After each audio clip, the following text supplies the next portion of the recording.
ప్రభుత్వ కార్యాలయాల్లో పైసలు ఇవ్వనిదే పనులు జరగడం లేదు. పంచాయతీ కార్యదర్శి నుంచి అడిషనల్ కలెక్టర్ దాకా లంచాలు తీసుకునిదే ఫైళ్లు కదలడం లేదు. ఒకవైపు అవినీతి నిరోధక శాఖ అధికారులు లంచగొండి అధికారులను వెంటాడుతున్నా వారిలో భయం రావడం లేదు. హనుమకొండలో ఏకంగా అడిషనల్ కలెక్టర్ లంచం తీసుకుంటుండగా ఏసీబీ అధికారులు పట్టుకోవడం కలకలం రేపింది. అవినీతి వ్యతిరేక వారోత్సవాల సందర్భంగా వరంగల్ నుంచి ఏబిఎన్ అందిస్తున్న స్పెషల్ స్టోరీ.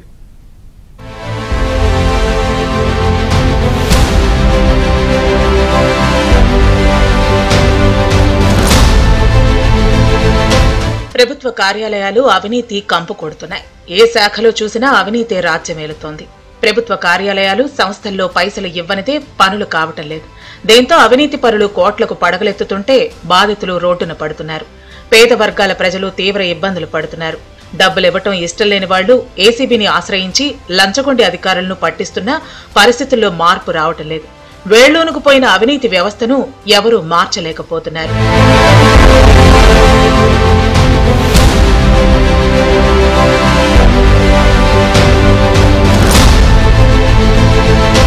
ఇటీవల ఉమ్మడి వరంగల్ జిల్లాలో లంచగొండి అధికారుల బాగోతాన్ని ఏసీబీ అధికారులు బయటపెట్టారు. హనుమకొండ జిల్లా అడిషనల్ కలెక్టర్ వెంకటరెడ్డి 60,000 రూపాయల లంచం తీసుకుంటూ ఏసీబీకి చిక్కటం కలకలం రేపింది. ఆయన ఇంట్లో సోదాలు చేసిన అధికారులు ఆధారాలు చూపిన 30 లక్షల నగదును స్వాధీనం చేసుకున్నారు. ఆయనకు సహకరించిన ఆయన అసిస్టెంట్లు మనోజ్ గౌస్లను ఏసీబీ అధికారులు రెడ్ హ్యాండెడ్ గా పట్టుకున్నారు. హనుమకొండ జిల్లా పరిధిలోని కొత్తూరు జెండా ప్రాంతంలోని ప్రైవేటు పాఠశాల రెన్యువల్ కోసం దరఖాస్తు చేసిన కరెస్పాండెంట్ పాసికంటి సతీష్ కుమార్ ను తన 2 జూనియర్ అసిస్టెంట్ల ద్వారా అదనపు కలెక్టర్ వెంకటరెడ్డి ₹1,00,000 లంచం డిమాండ్ చేశారు. దీంతో 60,000 రూపాయలు చెల్లించడానికి మనోజ్ గౌస్లతో ఒప్పందం కుదుర్చుకున్న పాసికంటి సతీష్ కుమార్ ఏసీబీ అధికారులను ఆశ్రయించారు. వారి సూచన మేరకు డబ్బులు ఇవ్వడానికి డీఈఓ కార్యాలయానికి వెళ్లిన సతీష్ కుమార్ ను జూనియర్ అసిస్టెంట్లు కలెక్టరేట్ కు తీసుకెళ్లారు. అక్కడ అతడి వద్ద 60,000 రూపాయలు నగదు తీసుకుని అదనపు కలెక్టర్ ఛాంబర్లోకి వెళ్లారు. వారి వెంటే ఛాంబర్లోకి వెళ్లిన ఏసీబీ అధికారులు అదనపు కలెక్టర్ వెంకటరెడ్డి, జూనియర్ అసిస్టెంట్లు మనోజ్ గౌస్లను రెడ్ హ్యాండెడ్ గా పట్టుకున్నారు. అవినీతి వ్యతిరేక వారోత్సవాలు జరుగుతున్న వేళ అడిషనల్ కలెక్టర్ ఏసీబీకి పట్టుబడి ఊచలు లెక్కిస్తున్నారు.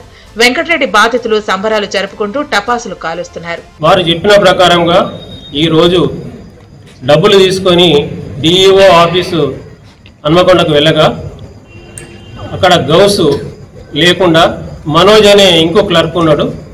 అయితే ఆ మనోజ్ ఏం చేసిండో అడిషనల్ కలెక్టర్ గారి వద్దకు వచ్చి కన్ఫర్మ్ చేసుకొని డబ్బులు ఇంటిగ్రేటెడ్ హన్మకొండ ఆఫీసు వెనకాల సీసీ కెమెరాస్ పనిచేయ ప్లేస్లో తీసుకువెళ్ళి 60,000 రూపాయలు తీసుకున్నాడు. ఈ 60,000 రూపాయలు తీసుకుంటుండగా మేము రెడ్ హ్యాండెడ్గా పట్టుకున్నాము. తీసుకొని వచ్చి మళ్ళీ కన్ఫ్రంటేషన్ కూడా అడిషనల్ కలెక్టర్ గారితో చేయడం జరిగింది. ఈ కేసులో అడిషనల్ కలెక్టర్ గారు వెంకటరెడ్డి గారిని మరియు గౌస్ గారిని మరియు మనోజ్ గారిని కస్టడీలోకి తీసుకున్నాము. గత నెలలో ఖిలా వరంగల్ తహసీల్దార్ గా ఉన్న బండి నాగేశ్వరరావును ఏసీబీ అధికారులు అక్రమాస్తుల కేసులో అరెస్టు చేశారు. ఆయనకు 100 కోట్లకు పైగా అక్రమాస్తులు ఉన్నట్టు గుర్తించారు. ఇక జిల్లా మత్స్యశాఖ అధికారులు సైతం ఏసీబీకి చిక్కారు. 80,000 లంచం తీసుకుంటూ ఉండగా ఫీల్డ్ ఆఫీసర్ హరీష్, అధికారి నాగమణ్ణి ఏసీబీ అధికారులు పట్టుకున్నారు. ఇలా చెప్పుకుంటూ పోతే చాంతాడంత లిస్టు ఉంది. ప్రధానంగా రిజిస్ట్రేషన్ కార్యాలయాలు, ఆర్టీఏ ఆఫీసులు, రెవెన్యూ కార్యాలయాలు లంచాలకు కేర్ ఆఫ్ అడ్రస్ గా మారాయి. అవినీతి అనేటువంటిదే ఒక ప్రధాన ప్రొఫెషనల్గా మారింది. అవినీతి దేశ అభివృద్ధికి ఇది ఒక క్యాన్సర్ వ్యాధి లాంటిది. అవినీతి నిర్మూలనలో ప్రాంతము సమాజంతో సంబంధం లేదు. విద్యావంతుల ఎడ్యుకేటర్స్ అన్ఎడ్యుకేటర్స్ అనేటువంటిది కాదు. ప్రాంతాలకు అతీతంగా సమాజాన్ని పట్టిపీడిస్తున్నటువంటి ఒక స్థాయి ఏదైనప్పటికీ కూడా అవినీతి కూకటి వేళ్లతో పెకిలించింది ఈ దేశం అభివృద్ధి కాదనేటువంటి ఒక అక్షర సత్యాన్ని సమాజం గ్రహించాలి. తర్వాత డిస్ట్రిక్ట్ లెవెల్లో ఉన్నటువంటి ఆఫీసర్లైనా, మండల్ లెవెల్ ఉన్నటువంటి ఆఫీసర్లైనా పాపం అవసరం కోసం వచ్చేటువంటి పేద ప్రజలు రోజు కూలి చేస్తే కానీ డొక్కాడిన ప్రజలు చాలామంది ఉన్నారు. అంటే తన ఆకలి బాధలు తీర్చుకోలేక కన్నీళ్లతో కడుపు నింపుకునేటువంటి అభాగ్యులు ఎంతోమంది ఉన్నటువంటి ఈ దేశంలో కూడా అటువంటి రోజుకు 200, 300 కూలి చేసుకునేటువంటి వ్యక్తి దగ్గర కూడా మీరు 100 రూపాయలు, 200 రూపాయలు లంచం తీసుకోవడం కోసం చాలా సిగ్గుండాలి. ఇది సిగ్గుపడాలి. బిచ్చగాడైన వానికి వాడు లేకపోతేనే అడుక్కుంటాడు, వాడు ఆకలి అయినప్పుడే అడుక్కుంటాడు ఆయన. కానీ ఇక్కడ నెల ఉద్యోగాలు వచ్చేటువంటి ఉద్యోగస్తులు కూడా మీరు 100 రూపాయల నుండి వేల లక్షల వరకు కూడా మీరు లంచం తీసుకొని పనిచేస్తున్నారంటే అది మీరు సిగ్గుపడాలి. అది ఈ సమాజానికి ఇది మాయన మచ్చ. ఇది స్వచ్ఛంద సేవా సంస్థలు లంచాలకు వ్యతిరేకంగా ఎన్నో చైతన్య కార్యక్రమాలు చేపడుతున్నాయి. అయినా అధికారుల్లో మార్పు రావటం లేదు. డిసెంబర్ 9న అంతర్జాతీయ అవినీతి వ్యతిరేక దినోత్సవం నిర్వహిస్తున్నారు. ఈ సందర్భంగా ప్రతి ఏడాది వరంగల్ కేంద్రంగా ఏదో ఒక వినూత్న కార్యక్రమంతో ప్రజలను, అధికారులను జ్వాల అవినీతి వ్యతిరేక సంస్థ నిర్వాహకుడు శుంకరి ప్రశాంత్ చైతన్యపరుస్తున్నారు. 20 ఏళ్ల క్రితం జ్వాల అనే అవినీతి వ్యతిరేక సంస్థను నెలకొల్పారు. అవినీతి అధికారుల వేషధారణలో ఉన్న వారికి చెప్పుల దండలు వేసి వరంగల్ నగరంలో శవయాత్ర చేశారు. మరో ఏడాది గాడిదలపై ఎక్కించి చెప్పుల దండలు వేసి కొట్టుకుంటూ ఊరేగించారు. తర్వాత కొందరు అధికారులు ఏసీబీకి పట్టుబడినా మార్పు రాకుండా మళ్లీ లంచాలు తీసుకుంటున్నారని, ఎంత చెప్పినా దున్నపోతు మీద వాన పడినట్టే వారి తీరు ఉందని దున్నపోతులపై అవినీతి అధికారుల వేషధారణలో ఉన్న వారిని ఊరేగించారు. మరోసారి అవినీతి అధికారుల వేషధారణలో ఉన్న వారికి అరగుండు కొట్టించి తిప్పారు. ఇంకో ఏడాది లంచం తీసుకోబోమని కార్యాలయాల ముందు బోర్డు పెట్టిన అధికారులకు సన్మానం చేసి గుర్రాలపై ఊరేగించారు.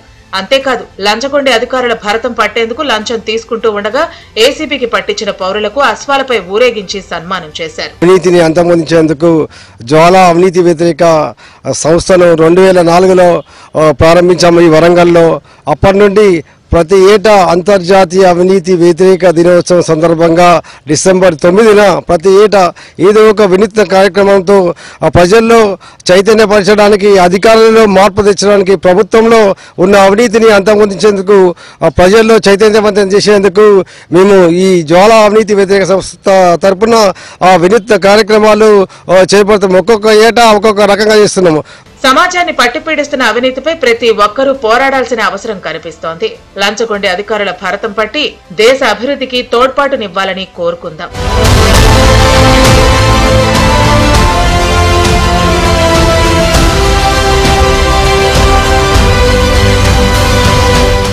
పంచాయతీ కార్యదర్శి నుంచి అడిషనల్ కలెక్టర్ వరకు కార్యాలయాల్లో పైసలు ఇవ్వనిదే పనులు చేయడం లేదు.